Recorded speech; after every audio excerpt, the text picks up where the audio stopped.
Hello বন্ধুরা, সকলে কেমন আছো? তো আমার নতুন আরও একটি ব্লগ নিয়ে চলে এসেছি। গুড মর্নিং বলছি না, তার কারণ এখন বাজে দুপুর একটা নয় 1:30 বাজে। তো এই যে সকালবেলা মামের জন্য ভাত করেছিলাম, এই দেখো ডাল সেদ্ধ দিয়ে। মাম সকালবেলা ঘুম থেকে ওঠেনি, এই সময় উঠেছে, এখন খাবে, কারণ ও ঘুম থেকে উঠতেই পারছে না। আর আমারও শরীরটা ভালো ছিল গতকালকে, আজকে আবারও শরীরটা আবার খারাপ হয়ে গেছে। ঘুম থেকে তো অনেকটা লেট হয়ে গেছে, চোখ মুখ দেখো কেমন ঢেকে গেছে, কথা বলতে পারছি না, প্রচণ্ড গলা ব্যথা। আর মামের স্কুলও আজকে 3-4 দিন থেকে বন্ধ। ভেবেছিলাম স্কুলে পাঠাবো, দেখছি একদমই উঠতেই পারছে না, আর কোনো কিছু তো খেতেই পারছে না, তার জন্য আর স্কুলে পাঠাইনি। আর এদিকে মামের বাবা আমরা ঘুমিয়ে থাকতে থাকতে বাজারে চলে গেছিলো, বাজার নিয়ে এসেছি, রান্নাঘরে রেখেছি। তো মামকে এই ভাত কটা খাইয়ে তারপরে আমি যাব রান্নাঘরে রান্না করতে, দেখি কতদূর কী করতে পারি। তো পুরো ব্লগটার সঙ্গে থাকো, সারাদিনে যা কিছু করি না কেন সবটাই শেয়ার করবো তোমাদের সঙ্গে। জলদি। তো এদিকে মামকে খাওয়ানো কমপ্লিট, খায়নি, 2 মুঠ ভাত খেয়েছে। আর এদিকে বাজার থেকে দেখো আনারস এনেছে, পেয়ারা এনেছে। তো পেয়ারা 3-4টে এনেছিল, 2টো আমি খেয়ে ফেলেছি, কারণ সকাল থেকে কোনো কিছুই খাইনি।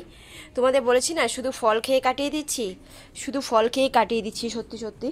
তো আনারসটা পরে মাখা করব, এখন রান্নাটা করে ফেলি। মামে পাপা আজকে মাছ নিয়ে এসেছে। আর কি করেছে বলো তো, মাছটা না বাজার থেকেই কেটে নিয়ে এসেছে, জানে আমি বেশিক্ষণ বসে মাছটা কাটতে পারবো না। তো এদিকে দেখো সোমবারে ঝোল করেছি, সরপুঁটি মাছ এনেছে।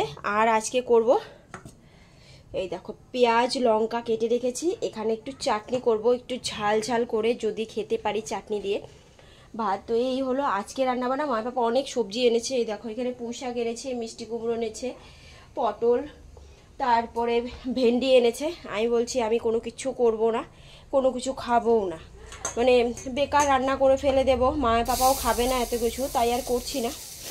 তো চলো এখন রান্নাটা সেরে নিচ্ছি, পরে কথা হচ্ছে, সঙ্গে থেকো। তো বন্ধুরা রান্নাবান্না কমপ্লিট, খেতে চলে এসেছি। এই দেখো খাবার থালা একদম রেডি, আর সঙ্গে আমি গরম জল নিয়েছি। এত গরমেও আমি গরম জল খাচ্ছি, খেতে ইচ্ছে করছে না তবু গরম জল খাচ্ছি। আর এদিকে দেখো মামকে জোর করে আনা হচ্ছে, খাবে না, বসো বসো ভাত খাও, তারপরে এই যে ও ডাক্তার যাবো ওষুধ আনতে, বয় এলোপতি ওষুধ আনবো। মাম খেতে বসে এরকমই করছে, মাম খেতে যাচ্ছে না, জোর করেও খাওয়ানো যাচ্ছে না মামকে। তো চলো আমি কতটুকু দেখছি মামকে খাওয়ানো যায়, বা আমিও কতটুকু খেতে পারি। তো খেয়ে নিচ্ছি, পরে কথা হবে। জলটা খেয়ে নাও, গরম জল খাও। তো এদিকে বসে আছি, আমিও ভাতটা খেয়ে নিচ্ছি। তো খেতে খেতে আজকে বিদায় নিচ্ছি, মাম তো খাচ্ছে না, মামকে জোর করে মনে হচ্ছে ভাত একটু খাওয়াতে হবে। তো চলো নেক্সট ব্লগে দেখা হবে, টাটা।